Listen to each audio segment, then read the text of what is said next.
2004 मैं पहले इसलिए जिक्र कर रहा हूँ कि 2004 अब से करीब 17 साल पहले इतना पुराना वक्त नहीं है जब हम लोग डीएनए या ब्लड सैंपल में बहुत पीछे थे। डीएनए तब तक आ चुका था, बहुत सारे देश डीएनए का बेहतर इस्तेमाल कर रहे थे।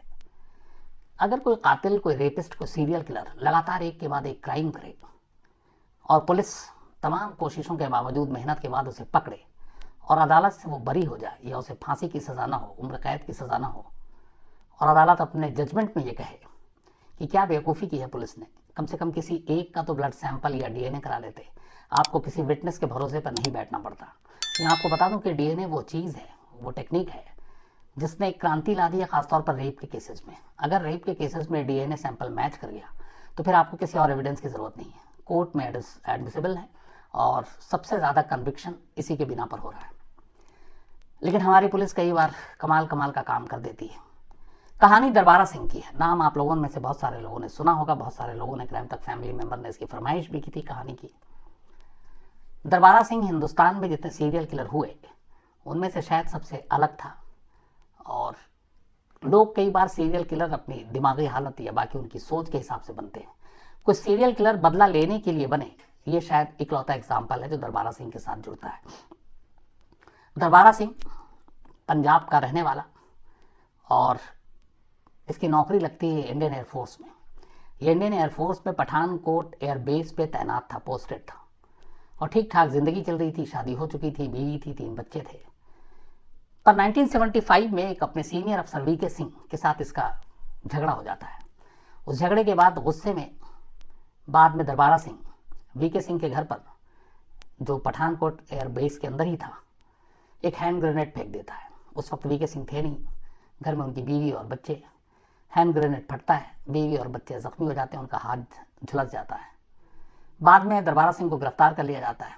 इसके बाद ट्रायल होता है, लेकिन दरबारा सिंह को सबूत के अभाव में छोड़ दिया जाता है। चूंकि ये इंटरनल मैटर था एक एयरफोर्स का, एक सीनियर और जूनियर के बीच झगड़े का, हैंड ग्रेनेड फेंकने का, तो बाद में उसको बरी कर दिया जाता है। लेकिन बरी करने के साथ साथ उसको एयरफोर्स से डिसमिस भी कर दिया जाता है। अब वो एयरफोर्स में नौकरी नहीं कर रहा होता। दरबारा सिंह इसके बाद वहाँ से निकल लेता है और जालंधर पहुँचता है। वहाँ जाने के बाद ये एक लेदर फैक्ट्री में काम करना शुरू करता था। इसी दौरान में 2004, बल्कि 2004 1996 और 7 के बीच की बात है, कुछ वहाँ पे जहाँ पे ये रहता था, जिस लेदर फैक्ट्री में ये काम करता था, 1996 वहाँ पे एक बहुत सारे पंजाब में प्रवासी मजदूर काम करते हैं जो बिहार से आते हैं, यूपी से आते हैं, और ये लोग वहीं, उनकी फैमिली भी रहती है, खेती करना या बाकी मजदूरी का काम करना। तो दरबारा सिंह भी वहीं था और इत्तेफाक से एक पहली बार इस एयरफोर्स वाले क्राइम को छोड़ दूं तो ये वहीं पे एक प्रवासी मजदूर, उनकी एक बच्ची थी 10 साल की, ये उनके साथ उसका यौन शोषण करता, रेप करता और फिर गला काट के उसे मार डालता है। इत्तेफाक की बात है, इस केस में वो पकड़ा जाता है। उसकी गिरफ्तारी के बाद पता चलता है कि 3 और बच्चों के साथ ऐसा ही कुछ हुआ था। 1996 की बात थी। 97 में 3 और उसके ऊपर जुड़ जाते हैं मामले, बच्चों के कत्ल के और रेप के। अदालत उसे 30 साल की सज़ा सुनाती है। 30 साल की सज़ा सुनाए जाने के बाद उसे कपूरथला जेल भेज दिया जाता है। वो कपूरथला जेल में रहता है 96 से 2003 तक। 2003 में वो एक मर्सी पिटीशन दाखिल करता है, अच्छे चाल चलन की वजह से उसे रिहा कर दिया जाए।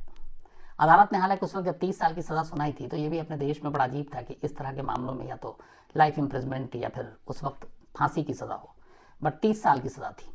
लेकिन करीब 10 साल भी पूरे नहीं हुए थे कि दरबारा सिंह ने एक मर्सी पिटीशन भेजा और जेल में उसके चाल चलन बड़े अच्छे थे। जेल की तरफ से रिपोर्ट गई, रिपोर्ट में कहा गया कि ये ठीक ठाक है, इसका बिहेवियर अच्छा है। मर्सी पिटीशन उसकी एक्सेप्ट कर ली गई।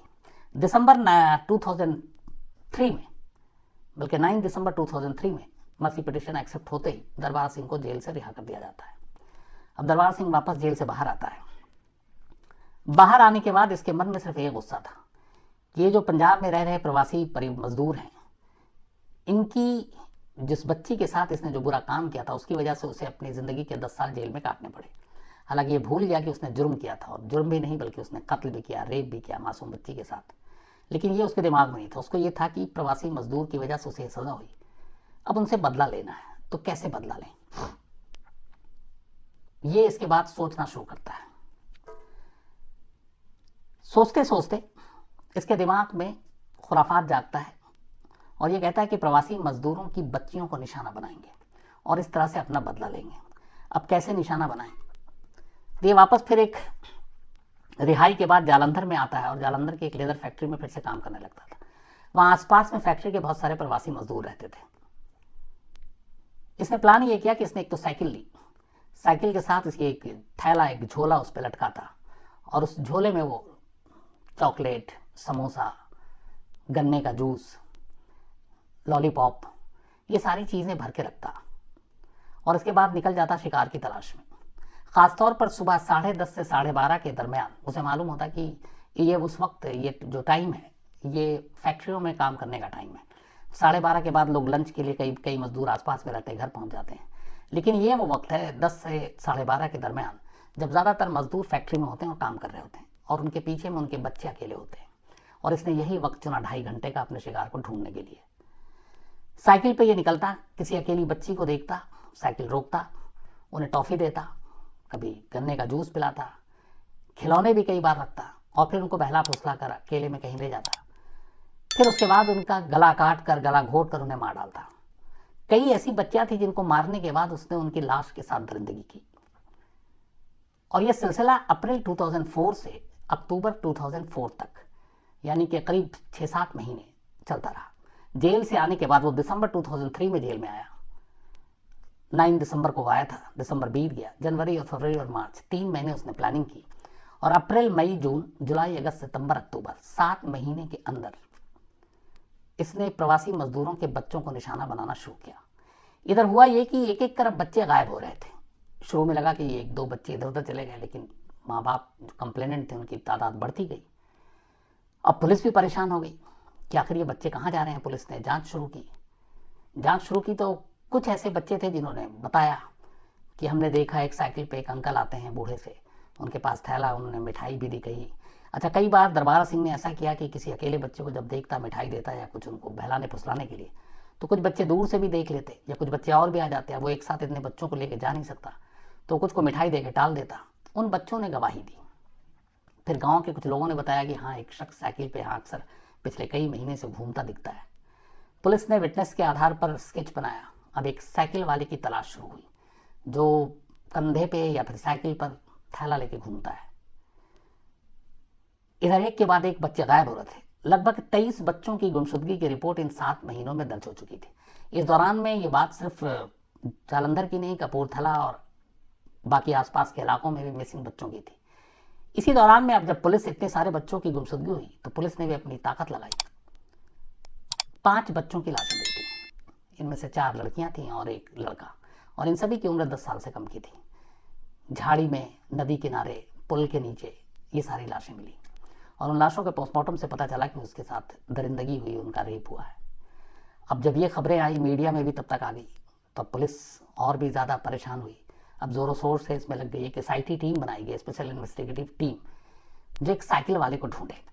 अब उस साइकिल वाले के नाम पे ये दहशत, ये खौफ हो गया था उस वक्त पंजाब में कि दिन के समय जब लोग काम करते थे सड़कों पे, भीड़ कम होती, या सूरज डूबने से पहले लोग अपने बच्चों को घरों में बंद करके रखने लगे और ख़ासतौर पर ये हिदायत देने लगे कि अगर कोई साइकिल वाला अंकल तुम्हें मिले या कोई चीज़ दे तो उसके बिल्कुल करीब मत जाना, बल्कि शोर करना, आवाज़ निकालना। तो ये दहशत थी उस साइकिल वाले की। लेकिन वो साइकिल वाला कौन था, कैसा दिखता था, किसी को नहीं मालूम। पुलिस ने कुछ स्केच शुरू में बनाए, बच्चों की गवाही के ऊपर बनाए गए, तो अब बच्चे एक्यूरेट बता रहे हैं, ये भी 100% श्योर नहीं था। लेकिन पुलिस तलाश करती रही। इसी दौरान 2004 में अक्टूबर के एंड में एक शख्स पुलिस को फ़ोन करता है और वो कहता है जालंधर के पास ही कि एक साइकिल वाला शख्स देखा है जिसके पास आप लोगों ने जो डिस्क्रिप्शन बताया कि उसके पास एक झोला होता है, थैला होता है, उसकी उम्र भी अच्छा खासा वो उम्र दराज है और वो गुजर रहा था। और मैंने जब उसके फिर फॉलो किया और देखा तो उसके थैले में मैंने चॉकलेट और लॉलीपॉप और ये सारी चीज़ें देखी। ये सुनते ही लोकल पुलिस फ़ौरन भागती है और उसके पीछे लगना शुरू करती है। इत्तेफाक से पुलिस को जिसने कॉल किया था, वक्त पे कॉल किया था, थोड़ी दूर जाने के बाद एक साइकिल वाला पुलिस वाले को दिखता है। लेकिन वो साइकिल वाला पुलिस को देखते ही साइकिल फेंक कर भागना शुरू कर देता है। पुलिस थोड़ी देर तक उसका पीछा करती है। आखिर वो पकड़ा जाता है क्योंकि उसकी उम्र इतनी थी कि वो बहुत ज़्यादा भाग नहीं सकता था। इसके बाद पुलिस उसे हिरासत में लेती है, साइकिल की तलाशी लेती है। थैले में से वो सारे सामान मिलते हैं जो सामान अपने शिकार को बांटने के लिए वो खरीद कर लाता था। अब इसके बाद उससे पूछताछ होती है तो पता चलता है ये दरबारा सिंह है। इस वक्त तक मीडिया में इसका नाम बेबी किलर के तौर पर दे दिया गया था, क्योंकि मालूम नहीं था कातिल कौन है, तो बेबी किलर कहा जाता था। लेकिन जब ये गिरफ्तार हुआ तो पता चला ये दरबारा सिंह है। दरबारा सिंह को पकड़कर पुलिस ने पूछताछ की। उसने जो पहली लाइन उस वक्त वहाँ के जो एसएसपी थे उसने ये कहा था कि आपने थोड़े पकड़ने में मुझे जल्दबाजी कर दी, अगर थोड़े दिन और नहीं पकड़ते तो मैं और शिकार को मारता और ये लिस्ट लंबी होती जाती। फिर उससे पूछा गया तुमने कितने बच्चों को मारा है। उसने एग्जैक्ट नहीं बताया, लेकिन ये था कि जो 23 बच्चे गुम हुए उसने हर एक के बारे में हामी भरी कि हाँ। 17 के बारे में तो उसने नाम से लेके बाकी चीज़ें भी बताई कहाँ कहाँ पे, और पुलिस ने वेरीफाई किया तो उन्होंने इलाकों में वो प्रवासी मजदूर के बच्चे थे। फिर उससे पूछा कि तुम ऐसा क्यों करते हो, तो उसने कहा कि एक प्रवासी मजदूर की बच्ची की वजह से मेरी ज़िंदगी बर्बाद हो गई। 10 साल जेल में रहा, 30 साल की सज़ा हुई, लेकिन मैं अच्छे चाल चलन की वजह से बाहर आया तो मुझे लगा कि फिर ऐसे लोगों को छोड़ना नहीं चाहिए, और इसीलिए मैंने उनको अपना शिकार करना शुरू किया। लेकिन मैं सिर्फ प्रवासी मजदूरों के बच्चों को ही टारगेट करना चाहता था, और वो ज़्यादातर यूपी और बिहार के थे। लेकिन फिर उसने पुलिस को बताया, पुलिस को भी जानकारी नहीं थी कि इसी दौरान में एक बार एक बच्ची पे उसकी नज़र पड़ी। उस बच्ची को भी उसने टॉफ़ी दी और सुनसान इलाके में ले गया। फिर उसने उसका गला काटा, उसकी लाश के साथ उसने रेप किया। लेकिन फिर उसे पता चला कि वो बच्ची जो है वो लोकल पंजाबी थी, वो प्रवासी मजदूर की बच्ची नहीं थी। उसने कहा कि जब बाद में मुझे इस बात की जानकारी मिली कि वो प्रवासी मजदूर की बच्ची नहीं थी बल्कि लोकल थी, पंजाबी थी, तो बोला पहली बार मुझे मेरे किए पर अफसोस हुआ, बाकी लोगों के लिए मुझे कोई अफसोस नहीं है। फिर पुलिस को वो अपने साथ ले गया, क्योंकि वो करीब 23 बच्चे गायब थे, 4-5 की लाश मिली थी। उसकी निशानदेही पर और भी बच्चों की लाश मिले। कुछ लाश उसने नदी में और बाकी जगह बहाई तो वो बहकर दूर चले गए, लेकिन कुछ उसकी निशानदेही पे लाश मिली। इसके बाद पुलिस ने मुकदमा तैयार किया, अदालत में पेश किया गया उसे। वहां पे जाने के बाद हाई कोर्ट ने उसे, शुरू में चूंकि सारे बच्चों के केसेस थे करीब 23, लेकिन 17 की लाश मिल चुकी थी। लेकिन यहाँ पे पुलिस का काम जो शुरू होता है, एक अच्छा काम यह था कि दरबारा सिंह को पकड़ा, लेकिन इन्वेस्टिगेशन की अगर आप लाइन पे चलें तो यहाँ पे पुलिस ने ऐसी कमियां दिखाई कि शायद अपने देश के इतिहास में एक ऐसा केस जिसमें इतने सारे इंसिडेंट हुए, जिसमें खुद कातिल एक्सेप्ट कर रहा है, इकरार जुर्म कर रहा है, उसके बावजूद भी उसे सज़ा वैसी नहीं होती। पहली बार उसे सज़ा हुई उम्र कैद, सज़ाए मौत। 2008 में Punjab and Haryana high court ने दरबारा सिंह को 2 बच्चियों के कत्ल के जुर्म में सज़ाए मौत दी। फिर 2 और कत्ल के जुड़े उसमें भी दी, लेकिन इसके बाद, बल्कि ये लोअर कोर्ट ने दी, इसके बाद Punjab and Haryana high court में मामला गया, और वो डिसीजन अपने आप में बड़ा अनोखा और अजीब था। Punjab and Haryana high court ने उसकी सजाए मौत को बदलकर उम्र कैद में तब्दील कर दिया। और दलील क्या दी? उसने पुलिस की इन्वेस्टिगेशन पे सारी लाइनें उठाई। उस वक्त एक विटनेस जो कई बच्चों के गुमशुदगी का गवाह बना था, जो बाद में कई बार होता है, पुलिस अपने आप गवाह पैदा करती है, जैसे आपने अभी आर्यन केस में भी ये मामला उठा एनसीबी को, तो उसमें एक गवाह ऐसा था जिसका ताल्लुक किसी पॉलिटिकल पार्टी से था। अब वो कई बच्चों का गवाह बन गया, तो पता चला कि पुलिस ने जानबूझ के उसे अपना गवाह बनाया, और उसकी वजह से दरबारा सिंह का केस मजबूत हो गया, पुलिस का कमजोर। पुलिस आई विटनेस के ऊपर फोकस डालती रही कि जिन जिन बच्चियां जब गायब हुई वो पकड़ के ले आए विटनेस कि हाँ उस दिन हमने दरबारा सिंह को साइकिल पे देखा था, उसकी शिनाख्त भी की शनाख्ती परेड में। लेकिन उसमें से कई गवाह बहुत डूबियस निकले। अदालत ने उसका बेनिफिट दरबारा सिंह को दिया, और अदालत का जो फैसला था उसमें सबसे अजीब चीज़ ये थी कि जब पूछा गया कि आपको मौका वारदात से कई जगह पे लाशें तब मिली जब दरबारा सिंह ने आपको बताया कि चलिए हम आपको लाश ढूंढ के देते हैं, तो क्या आपने उन जगहों पर फिंगरप्रिंट्स उठाए, उन बच्चियों के, उनकी लाशों के साथ, उनके कपड़ों के साथ आपने मैच किया? तो पुलिस ने कहा हाँ हमने ऐसे 4 केस में किए। तो अदालत ने कहा कि उसकी रिपोर्ट कहाँ है?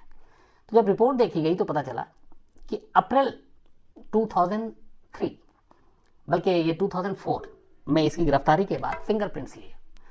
अप्रैल से लेकर नवंबर तक फिंगरप्रिंट्स के जो नमूने थे वो लोकल पुलिस स्टेशन के अंदर ही रखे रहे, और उसको भेजा नहीं गया फॉरेंसिक जांच के लिए। अब यहाँ पे एक सुप्रीम कोर्ट का डायरेक्शन है, एक सुप्रीम कोर्ट में जजमेंट दिया था। एक केस हुआ था जिसमें फिंगरप्रिंट्स और कुछ ऐसे सैंपल थे फॉरेंसिक जो पुलिस स्टेशन के ही मालखाने में रखे हुए थे और महीनों बाद भेजे गए और उसके ऊपर ये कहा गया था कि थाने के अंदर इसके साथ छेड़छाड़ हो सकती है। तो सुप्रीम कोर्ट ने जजमेंट दिया था कि अगर कोई भी फिंगरप्रिंट्स या इस तरह के फॉरेंसिक एविडेंस पुलिस स्टेशन में 5 दिन से ज़्यादा रखे हों तो फिर हम उसको एविडेंस नहीं मानेंगे। और यहाँ तो 9 महीने की बात थी कि फिंगरप्रिंट्स को रखा हुआ था। नंबर 2, हाईकोर्ट ने कहा कि क्या आपने डीएनए मैच कराया किसी भी विक्टिम के साथ, उनके कपड़ों के साथ, दरबारा सिंह का ब्लड सैंपल लिया आपने जो मौका वारदात से लिए थे और उस ब्लड सैंपल पर दरबारा सिंह के डीएनए को मैच कराया।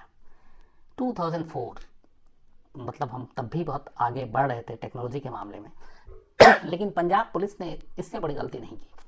उसने किसी भी विक्टिम का डीएनए सैंपल मैच नहीं कराया और इसका फायदा हुआ दरबारा सिंह को। तो दरबारा सिंह सजाए मौत से बच गया। इसके बाद उसे पटियाला जेल ट्रांसफर कर दिया गया। 6 नवंबर 2018, 6 जून 2018 को बीमारी की वजह से 75 साल की उम्र में दरबारा सिंह की जेल के अंदर ही मौत हो गई। मौत से पहले जब दरबारा सिंह के ये कारनामे, ये काली करतूत जब दुनिया के सामने आई तो दरबारा सिंह की पत्नी ने उसे घर से बाहर कर दिया था, फिर कभी रिश्ता नहीं रखा। और उसकी मौत के बाद जेल से जब खबर गई तो घर वालों ने लाश लेने से भी मना कर दिया और उसका अंतिम संस्कार जेल को ही करना पड़ा। तो ये थी